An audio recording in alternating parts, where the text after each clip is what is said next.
Hello friends मु ममता आपण मानकु मो चैनल रे स्वागत जनाऊँगी।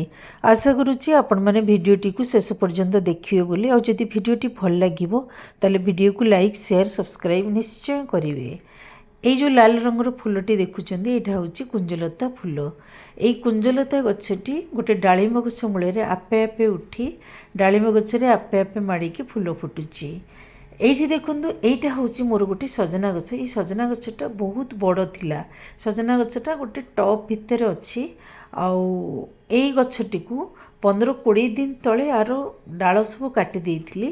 देखंतु एबे आदेरे नुआ कुआ बाहरिबा आरंभ हेलाणी। आउ एई गछटा देखंतु गोटे टप भितर अच्छी।